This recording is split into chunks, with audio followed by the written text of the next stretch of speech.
दोस्तों, क्या आप भी भारतीय रेलवे ज्वाइन करने का सपना रखते हैं? तो आपकी जानकारी के लिए बता दूं कि सन 2024 में बहुत सारी वैकेंसी आई और बहुत सारे बच्चों का ज्वाइनिंग भी हुआ। 2025 में रेलवे में एएलपी और टेक्नीशियंस की वैकेंसी आ चुकी है। अगली वैकेंसी बहुत ही जल्दी आने वाली है, उसका नाम है सेक्शन कंट्रोलर। ये अपने आप में एक नया पोस्ट होगा जो कि डायरेक्ट भर्ती होने वाली है।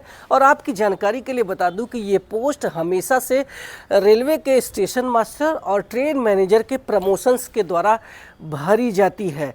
और इस बार रेलवे ने डिसाइड किया है कि हम 100 में से 60% जो पोस्ट है वो डायरेक्ट भर्ती करेंगे। सेक्शन कंट्रोलर का 40% सीटें वैसे ही भरी जाएगी जैसे पहले भरी जाती थी, यानी कि आपके स्टेशन मास्टर और ट्रेन मैनेजर के द्वारा। तो चलिए जानते हैं कि सेक्शन कंट्रोलर की ड्यूटी क्या होती है। तो आपको बता दूं कि जब भी आप स्टेशन पर ट्रेन को देखा होगा तो आपको लगता होगा कि इस ट्रेन को जो प्लेटफॉर्म पे लिया गया है वो स्टेशन मास्टर ने लिया है, या फिर उस ट्रेन को अगर सिग्नल देना है तो आपको लगा होगा कि हो सकता है कि ये स्टेशन मास्टर ने दिया होगा। लेकिन बिल्कुल भी ऐसा नहीं है। ये सिग्नल जो देता है स्टेशन मास्टर, ये पूरी तरीके से वो सेक्शन कंट्रोलर से पूछ के देता है, जो कि उस स्टेशन से 100-200 किलोमीटर दूर किसी डिवीज़न में बैठा हुआ कर्मचारी होता है, जो कि पूरी तरीके से एयर कंडीशन से कमरे में बैठा हुआ अपनी जो है परमिशंस उस स्टेशन मास्टर को देता है।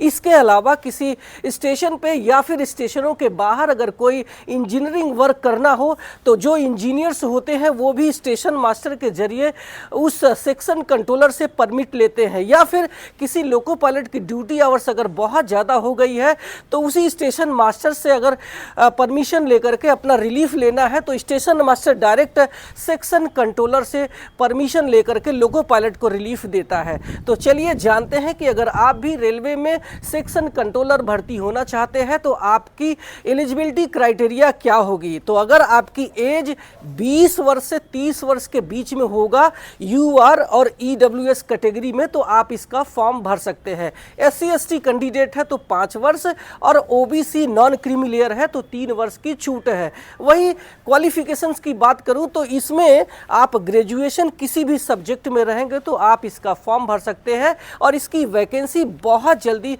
भारतीय रेलवे की ऑफिशियल वेबसाइट पे आने वाली है।